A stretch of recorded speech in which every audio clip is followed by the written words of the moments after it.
probably got a mountain of evidence sitting in a folder on your computer by now. Let's look at what needs to be done now so that you can submit this clearly and that your assessor has the best chance of getting back to you quickly with your results. Well, first of all, congratulations for getting this far. You're almost complete. Let's have a look at what might be in your assessment folder on your computer now.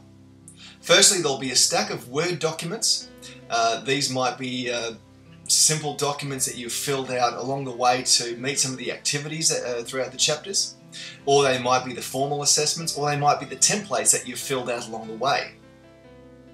It's important that these are named in a logical and clear manner. So let's look at a way that you might do this. You should have a folder on your computer called an assessment folder. In here will be a list of all the documentation that you've accrued throughout the course. What we're aiming to do is to create a list of documents so that your assessor can easily ascertain what it applies to. So let's have a look at how we've named some of these here. Firstly, this one is CH4 standing for Chapter 4, Activity 4.1. The next one, Chapter 6, ASS for Assessment 6.1, and so on.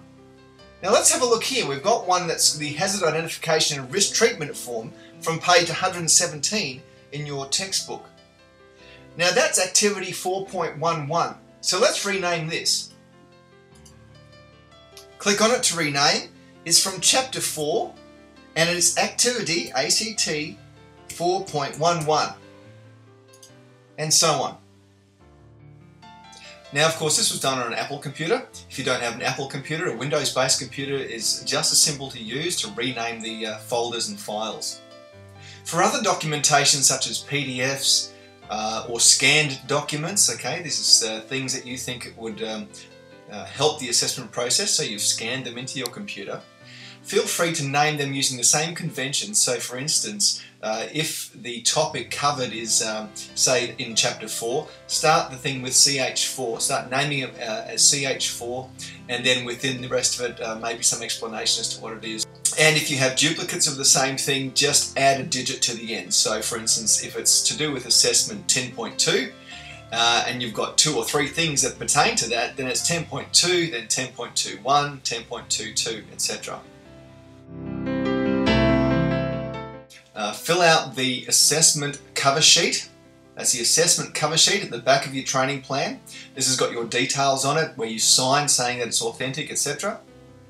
Attach that to the front of the documentation and post it to PO Box 744, Ashmore City, Queensland 4214. All of the electronic documentation does not need to be printed out, only your cover page. So therefore, we like to save trees. You can store it onto a USB drive and send that in with your cover letter, or perhaps a CD or DVD.